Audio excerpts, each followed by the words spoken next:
que vous allez tous et toutes très bien. Je vous retrouve aujourd'hui pour une nouvelle vidéo. Et aujourd'hui, je vous retrouve pour vous parler de mes favoris culture, etc. du moment. Donc, à savoir les films, les séries, les émissions et même les livres. Enfin bref, il y a énormément de séries, il y a quelques films. Enfin bref, accrochez-vous bien parce que il y a une longue liste. Et d'ailleurs, j'en profite pour vous dire que si je regarde un petit peu sur la gauche, c'est pas pour vous dévisager. C'est juste que j'ai toute ma liste et comme c'est très long et que je veux bien vous expliquer les choses, etc.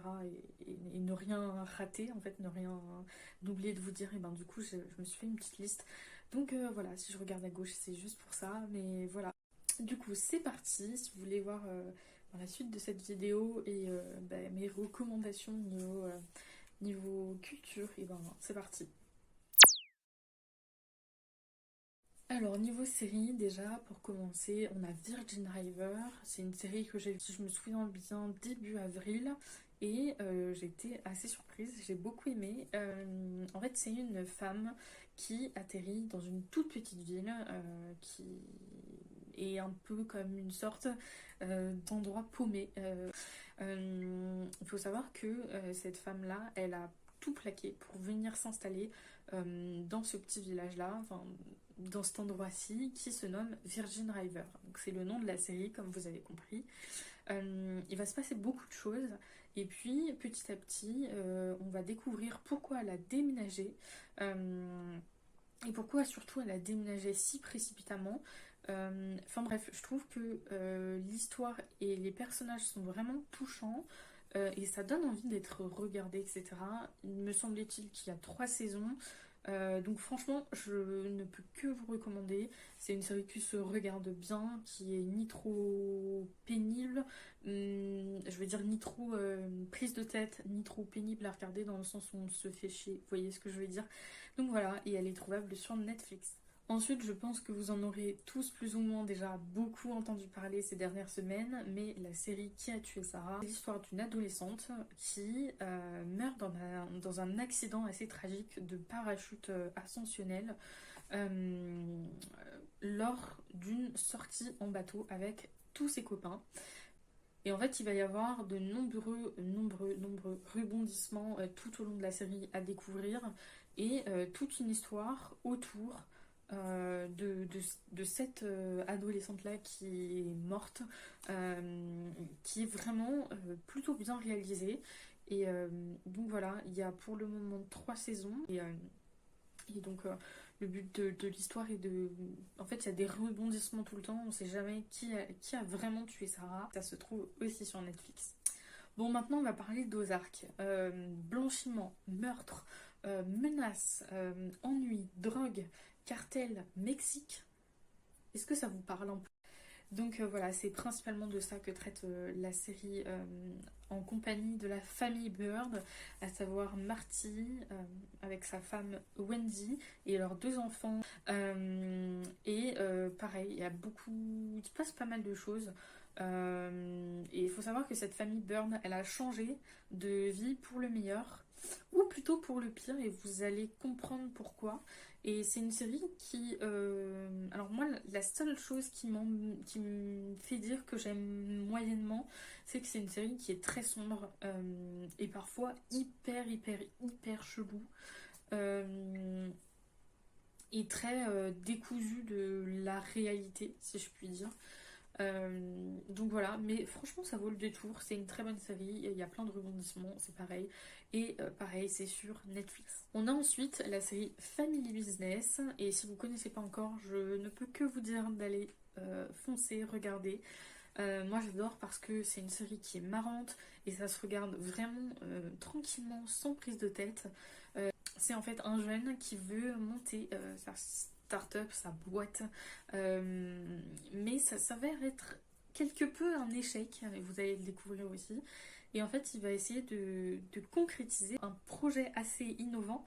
Et quand je dis innovant, c'est plutôt assez ironique, puisque ça va devenir en fait un projet familial qui réunira tout le monde. euh, Quelques-uns, enfin, même son meilleur ami, euh, et sa famille, y compris sa grand-mère, son père, sa sœur, enfin voilà, et qui va en fait transformer à tout jamais l'histoire de la boucherie familiale en quelque chose qu'ils nommeront une bûcherie et qui leur amènera de sacrées galères. Mais voilà, je vous laisse découvrir ce qu'est une bûcherie, mais c'est assez marrant. C'est une série que j'ai vraiment beaucoup aimé regarder. Pareil, je crois qu'il y a 3 saisons. Si je me trompe pas, il y a 3 saisons. Et pareil, ça se regarde très bien sur Netflix. Ensuite, on a la série Braqueur. Alors, cette fois-ci, ce sont de simples amis qui font des coups de temps en temps. Ce sont même pas des jeunes, des adultes qui ont des enfants, des quadragénaires, je dirais oui, des quadragénaires, des quarantenaires, vous avez compris, des personnes qui ont une quarantaine d'années, qui font des petits coups niveau braquage, etc. de temps en temps, mais des trucs calmes. Vous voyez ce que je veux dire ou pas? Et en fait, ils vont finir par avoir de sérieux problèmes lorsqu'il y a une jeune fille qui est la nièce de l'un d'entre eux qui va se faire enlever. Et à ce moment-là, eh ben, ils vont choisir de sauver sa peau au risque de tout perdre, même si ça implique un braquage super dangereux. Et quand je dis super dangereux, je n'exagère pas du tout parce que moi j'ai trouvé vraiment cette histoire touchante et vraiment à la fin j'ai pleuré parce que et ça faisait longtemps que ça m'était pas arrivé sur une série, mais quand j'ai regardé cette série, je me suis dit waouh, elle est poignante et tout est bien fait.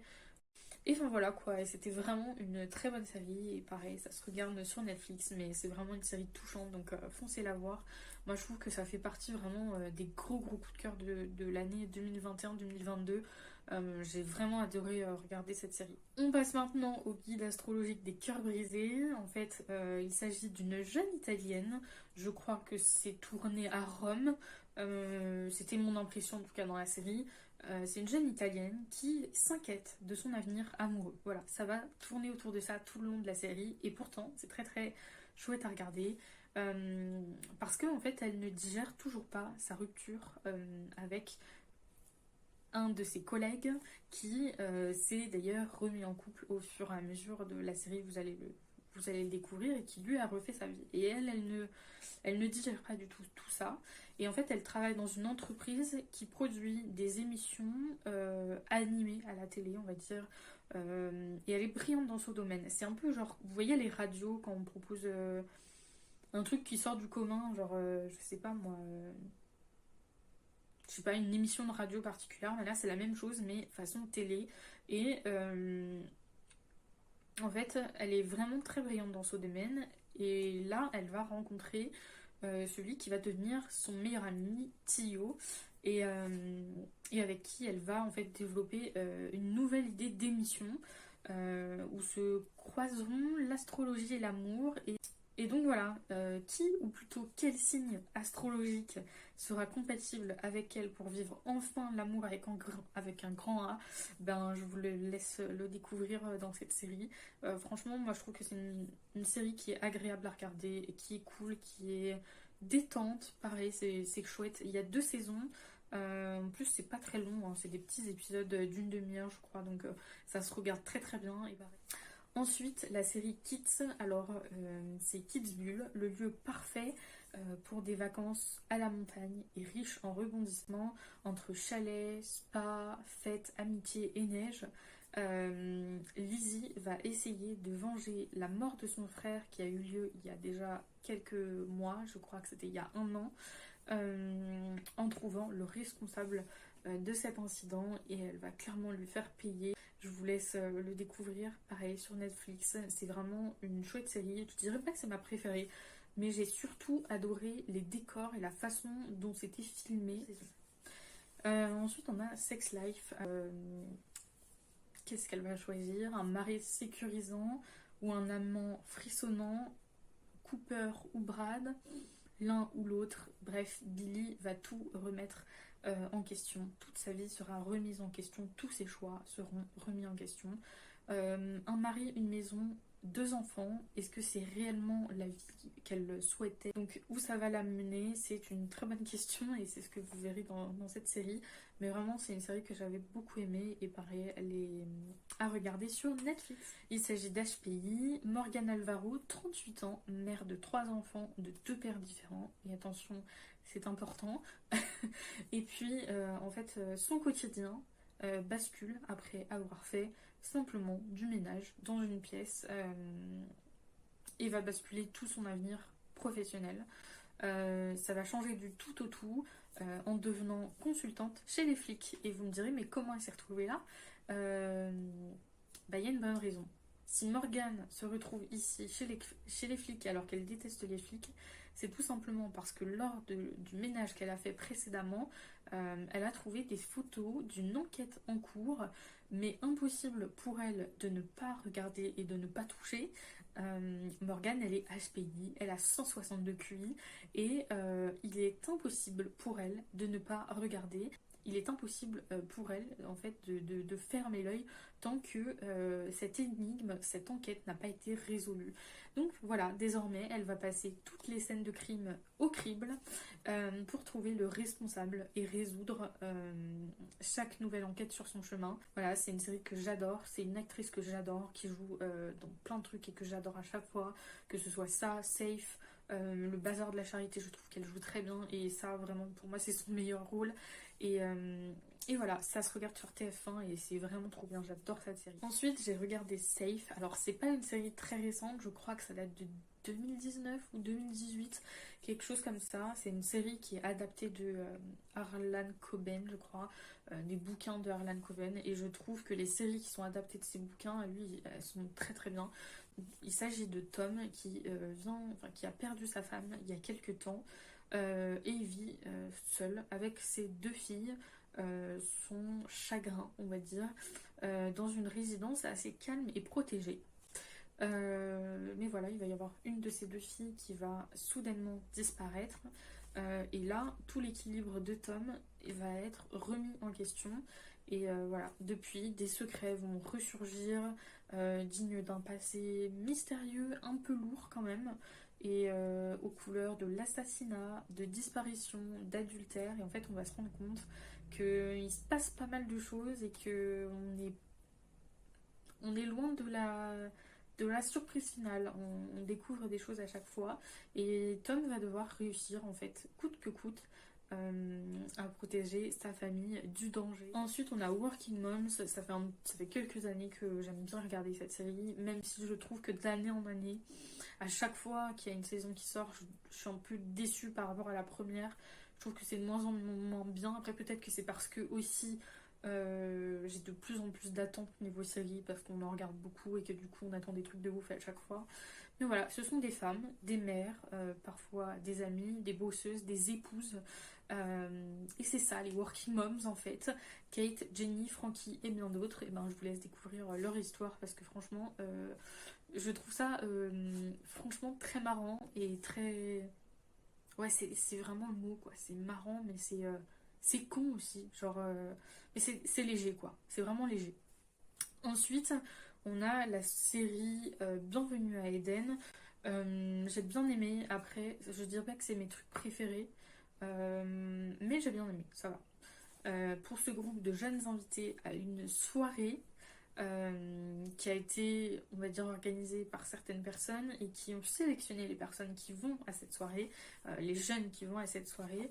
Le paradis attendu, ben, sur cette île un peu lointaine, déserte, mais magnifique, ben, se révèle être un véritable enfer, plein de mystères.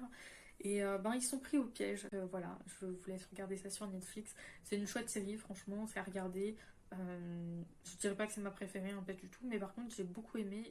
Bon, et puis dernière série que j'ai à vous présenter, qui pour moi est l'une des meilleures que j'ai vues ces derniers temps et que j'ai terminée avant-hier, si je me souviens bien, ou hier, je sais plus, bref. C'est la série En un battement. Et en fait, il s'agit de Simon, qui a 2 enfants et qui est obsédé par l'idée de venger la mort de sa femme qui a été tuée pour prélever son cœur ben, qui va être transplanté sur une autre personne. Et cet homme va nouer une relation assez fusionnelle dès le départ, assez incroyable. Et en fait, il va se passer beaucoup de choses, beaucoup de rebondissements. Pareil, des meurtres, des choses assez louches en fait. Et donc voilà, cet homme, Simon, va être à la fois émerveillé de cette nouvelle relation avec cette femme et en même temps obsédé par l'idée de venger sa femme qui est morte à cause de quelqu'un qui a prélevé son cœur. Mais c'est vraiment trop bien comme série, donc je vous recommande trop et c'est sur Netflix. Et ensuite, j'ai à vous présenter LOL Kiri qui sort, que j'ai beaucoup aimé.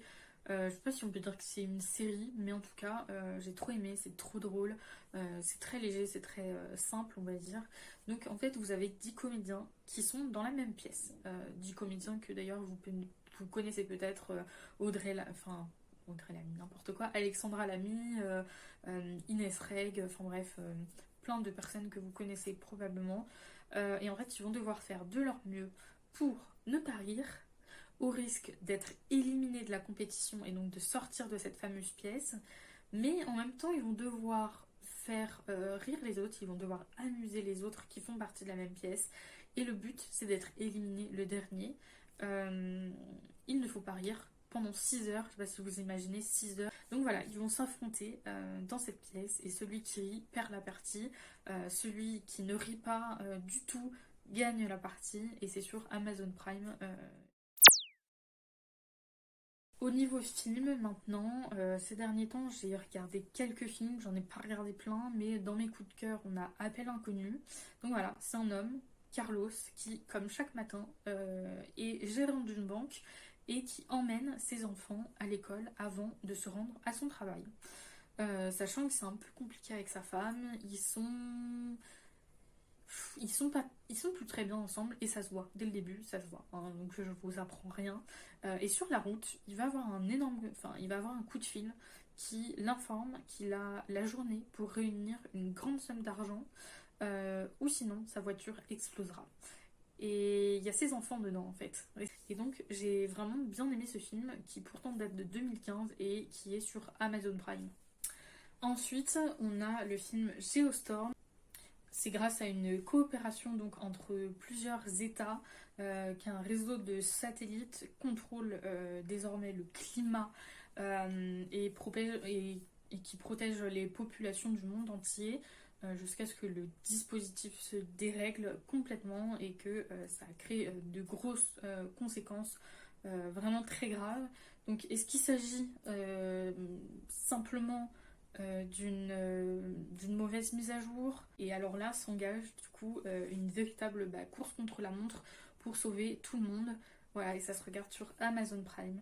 On a le dernier film que j'ai vu, c'était il y a un peu plus d'une semaine maintenant, c'est L'Intrusion, et j'ai beaucoup aimé ce film. Après avoir emménagé dans une magnifique maison, si je puis dire, même villa de luxe, de riche avec son mari, Mira, une jeune femme, va complètement changer de vie en passant du rêve de cette nouvelle maison, de cette nouvelle vie avec son mari qu'elle aime vraiment beaucoup, au cauchemar à partir du moment en fait où une intrusion va avoir lieu chez elle dans cette nouvelle maison. Donc voilà, et ça se regarde sur Netflix. Moi j'ai vraiment beaucoup aimé suivre l'histoire de Mira et c'était vachement... j'ai trouvé ça bien filmé, bien ficelé et tout et j'ai bien aimé le film en fait. Donc voilà. Voilà, et puis maintenant on va passer aux livres. Il n'y en a pas énormément, mais j'ai quand même eu quelques coups de cœur parce que j'ai pas énormément lu ces 2-3 derniers mois. Par contre, au mois de février, mars, j'avais réussi à bien lire. Donc je vais vous dire un peu tout ce que j'ai aimé ou pas aimé. Alors déjà, les livres 365 jours, je sais pas si vous allez les voir, ils sont dans ma bibliothèque. Là, les 3 tomes là, que vous voyez ici. Voilà, rouge, bleu et rose en dessous. Et en fait, donc il y a 3 tomes. Et il y a eu des films qui ont été faits dessus. Moi, j'ai vraiment adoré les lire. Ils sont top. Ils sont bien meilleurs que les films. Donc voilà, je regarde quand ça sort les films, mais franchement, je les trouve nazes. Alors autant le dernier était bien filmé, bien tourné, j'aime bien les images qui sont faites, mais par contre ça n'a aucun rapport avec le livre, je trouve. Il manque trop d'éléments et j'aime pas du tout. Et moi, je préfère vraiment m'immerger dans le vrai de l'histoire, dans l'authentique de l'histoire, plutôt que dans un film qui retrace seulement 1 heure de ce livre, en fait. Donc voilà. Et, mais les livres sont vraiment trop bien. Donc franchement, foncez parce que ils sont vraiment super bien. Bon, et puis j'ai lu encore 2 autres livres. Un qui a été étonnamment un gros coup de cœur. Donc, c'est 4 jours de folie. Alors, autant la couverture m'avait un peu laissé perplexe, autant je pense que c'est un de mes préfs de cette année. Vraiment, c'est un de mes livres préférés de cette année, si ce n'est autant que les 365 jours. Et c'est pour vous dire hein, que vraiment, c'était un très bon roman, un très bon bouquin. J'ai adoré le bouquiner et je l'ai lu très très vite, hein, en 2 jours de temps en vacances. Et pourtant, on faisait d'autres choses à côté. En 2-3 jours de temps, il était fini, quoi. Et je vous dis, pourtant, on faisait d'autres choses à côté. Donc, j'ai vraiment adoré ce livre et je peux que vous recommander. C'est un de mes plus gros coups de cœur de cette année, vraiment. Enfin voilà, j'espère que ces petits favoris culture du moment, de ces derniers mois, vous auront plu. J'espère qu'il y en aura un ou deux qui vous plairont pour regarder ce soir ou pour lire ou peu importe, qui vous auront un peu inspiré. Je vous retrouve très vite de toute façon dans une prochaine vidéo. Et aussi, n'hésitez pas à me dire en commentaire quels sont vos coups de cœur. Qu'est-ce que vous avez aimé ces derniers temps dans les nouveautés ou pas dans les nouveautés, et dites-moi aussi en commentaire si vous souhaitez voir une vidéo sur mes séries préf de tous les temps, vraiment que je pourrais regarder 10 fois, qu'elle me plairait tout autant que la première. Donc voilà, je vous souhaite tout le meilleur en attendant la prochaine vidéo, et en attendant, bah, prenez bien soin de vous. Bisous.